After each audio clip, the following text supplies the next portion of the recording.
नमस्कार, मैं हरि। आप देख रहे हैं डिजिटल न्यूज झारखंड। आज जानते हैं झारखंड के प्रमुख खबरों के बारे में। इससे पहले से छोटी सी निवेदन के वीडियो को एक लाइक अवश्य कर दें। आपका लाइक करना ही हमारा मेहनत का फल होता है। वहीं आज की पहली और बड़ी खबर की बात करूं तो 1932 खतियान और ओबीसी आरक्षण के मुद्दे पर हेमंत सरकार जल्द बुला सकती है विधानसभा का विशेष सत्र।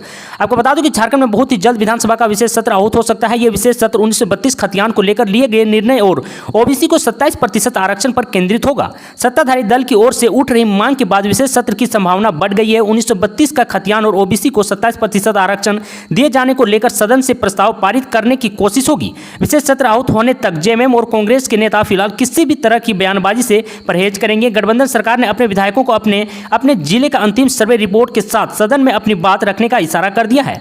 आपको बता दूं कि जेएमएम के केंद्रीय महासचिव विनोद पांडे और कांग्रेस के कार्यकारी अध्यक्ष बंधु तिर्की ने मुख्यमंत्री हेमंत सोरेन से अविलंब विशेष सत्र बुलाने की मांग की है। दोनों नेताओं का कहना है कि विधायक जो भी बात रखना चाहते हैं उसके लिए सबसे बेहतर मंच सदन ही हो सकता है। वैसे सरकार भी इस ओर कदम बढ़ा चुकी है और इसका असर भी बहुत ही जल्द देखने को मिलेगा। आपको बता दें कि 1932 खतियान और ओबीसी आरक्षण के निर्णय के सत्ताधारी दल ऐतिहासिक बताने में जुटी है, जबकि राज्य मुख्य विपक्षी दल बीजेपी के सांसद आदित्य साहू ने सरकार के इस निर्णय को जल्दबाजी में लिया गया निर्णय बताया है। बीजेपी का तर्क है कि सरकार नियोजन नीति को सपाट नहीं कर रही है। तो वहीं कैबिनेट में लिए गए निर्णय के बाद भी स्थानीय नीति को लेकर सरकार होमवर्क करने में जुटी है। उम्मीद की जा रही है कि झारखंड विधानसभा का विशेष सत्र दुर्गा पूजा से पहले आहूत हो सकता है। हालांकि सरकार का यह साफ मतवा है कि स्थानीय नीति हर हाल में खतियान आधारित ही लागू होगा। वहीं पारा शिक्षकों के लेकर एक बड़ी खबर आ रही है कि पारा शिक्षकों के नाम तो बदल गए पर मांगे नहीं हुई पूरी तो आंदोलन की चेतावनी। आपको बता दूं कि राज्यभर के सहायक अध्यापक अपने मानदेय और 50% शिक्षकों की नियुक्ति में आरक्षण को लेकर मोराबादी मैदान में बैठक की। बैठक में टेट विसंगतियों को लेकर चर्चा हुई। शिक्षक नियुक्ति में 50% आरक्षण दिए जाने पर सहमति व्यक्त की गई। बैठक का संजय मेहता और संजाद हुसैन ने संचालित करते हुए अपनी मांग सरकार के सामने रखी। सभी सहायक शिक्षकों से निर्णय लिया गया है कि यदि 26 सितंबर तक समस्या का समाधान नहीं हुआ तो 1 अक्टूबर को परियोजना कार्यालय का घेराव किया जाएगा। साथ ही प्रत्येक जिला में टेट विसंगतियों को लेकर मंत्री आवास का भी घेराव किया जाएगा।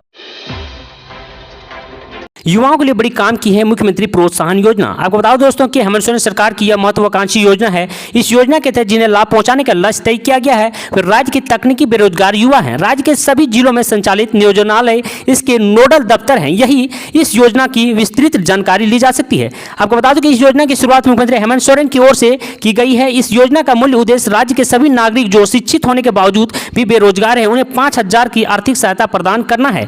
यह प्रोत्साहन राशि साल में एक बार दी जाएगी। इसके लिए राज्य सरकार और श्रम विभाग की ओर से योग्यता व शर्तें निर्धारित की गई है। उन्हें पूरा करने वाले बेरोजगार युवा इसके पात्र होंगे। आपको बता दूं कि इस योजना का लाभ केवल वही तकनीकी रूप से प्रशिक्षित युवा उठा सकते हैं जिनके पास नेशनल स्किल डेवलपमेंट एजेंसी से किसी भी रोजगार या स्वरोजगार में शामिल न होने का प्रमाण पत्र होगा या राज्य के विभिन्न विभागों द्वारा संचालित कौशल प्रशिक्षण के तहत शॉर्ट टर्म ट्रेनिंग सरकारी ITI सरकारी पॉलिटेक्निक से पढ़े हों। यदि आपके पास इस तरह की किसी कोर्स के सर्टिफिकेट है और आप झारखंड के निवासी हैं, बेरोजगार हैं तो आप इस योजना का लाभ उठा सकते हैं। इस योजना के अंतर्गत प्रोत्साहन राशि सीधे लाभार्थी के खाते में डायरेक्ट बेनिफिट ट्रांसफर के माध्यम से दी जाएगी।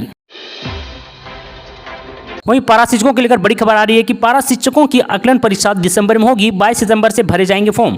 आपको बता दूं राज्य में सहायक अध्यापक पारा शिक्षकों के लिए पहली आकलन परीक्षा की प्रक्रिया शुरू हो चुकी है। स्कूली शिक्षा एवं साक्षरता विभाग के निर्देश पर झारखंड एकेडमिक काउंसिल ने इस परीक्षा के संबंध में सूची जारी कर दी है। आपको बता दूं कि इसमें शामिल होने के लिए पारा शिक्षक 22 सितंबर से ऑनलाइन फॉर्म भर सकेंगे। ऑनलाइन आवेदन की अंतिम तिथि 7 अक्टूबर तक निर्धारित की गई है। इस परीक्षा में पता चल सकेगा कि सरकारी स्कूलों में पढ़ा रहे पारा शिक्षक कितने दक्ष हैं, उनमें बच्चों को पढ़ाने की समझ किस स्तर का है। झारखंड एकेडमिक काउंसिल ने परीक्षा की तिथि की घोषणा नहीं की है, लेकिन उम्मीद की जा रही है कि यह परीक्षा दिसंबर माह में हो सकती है।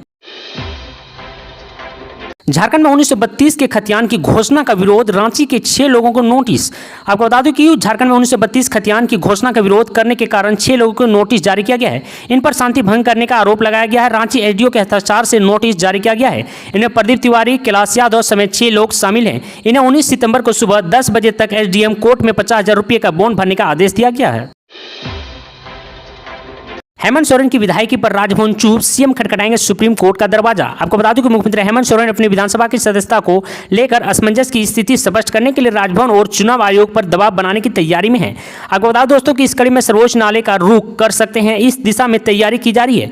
विधिवत परामर्श के बाद इसे अंतिम रूप दिया जाएगा। सर्वोच्च न्यायालय में अपील कर वे आग्रह करेंगे कि चुनाव आयोग द्वारा उनकी विधानसभा की सदस्यता को लेकर राजभवन का मतबय प्रेषित करने के बाद राज्य में भ्रम की स्थिति। 25 अगस्त को चुनाव आयोग द्वारा प्रेषित इस पत्र को लेकर राजभवन ने अभी तक कोई स्पष्ट जानकारी नहीं दी है। इससे राज्य में अनिश्चितता का माहौल हुआ है। इसका असर रोजमर्रा कामकाज पर पड़ रहा है। कार्यपालिका में शिथिलता इस स्थिति में आवश्यक है कि चुनाव आयोग के मतबे से उन्हें अवगत कराया जाए। तो वहीं मुख्यमंत्री हेमंत सोरेन बीते गुरुवार को इस संबंध में राज्यपाल रमेश बैस से मुलाकात की और संबंध में आग्रह कर चुके हैं। उन्होंने राज्यपाल को सौंपे गए पत्र में उल्लेख किया है कि राज्य का संवैधानिक प्रमुख होने के नाते उन्हें संवैधानिक और लोकतांत्रिक रक्षा में महत्वपूर्ण भूमिका की अपेक्षा की जाती है। तो वहीं भारत निर्वाचन आयोग का पत्र पहुंच जाने के बाद जिस तरह से राज्यपाल रमेश बैस इसे सार्वजनिक नहीं कर रहे हैं, इससे झारखंड के राजनीतिक गलियारों में कई तरह के मायने लगाए जा रहे हैं। हर कोई बस एक ही सवाल पूछ रहा है, राज्यपाल पत्र को सार्वजनिक क्यों नहीं कर रहे हैं? कानूनी सलाह लेने में उतना वक्त क्यों लग रहा है? एक चर्चा यह भी चल रही है कि राज्यपाल किसी खास अवसर की प्रतीक्षा कर रहे हैं। यही वजह है कि 2-3 दिनों में फैसला सुना देने संबंधित वादे के बावजूद उन्हें अभी अमल करना उचित नहीं समझा। वही रांची से एक खबर आ रही है कि रांची में दुर्गा पूजा इस बार बेहद ही स्पेशल तरीके से मनाया जाएगा। आपको बता दें कि 2 साल बाद दुर्गा पूजा को लेकर भारी तैयारी की जा रही है। इस बार रांची में दुर्गा पूजा को खास बनाने के लिए पूजा समितियों पूरे उत्साह के साथ जुटी हुई है। आपको बता दूं शहर में 100 से अधिक पंडाल बन रहे हैं, सभी अलग अलग खासियत के होंगे। आइए जानते हैं इसके बारे में। आपको बता दोस्तों कि राजधानी के लोगों के लिए इस बार दुर्गा पूजा खास होगा। पिछले 2 सालों से कोरोना की वजह से पूजा पंडालों की रौनक गायब हो गई थी, लेकिन इस बार मां की आराधना के लिए भक्त अभी पूरे उत्साह के साथ जुटे हैं।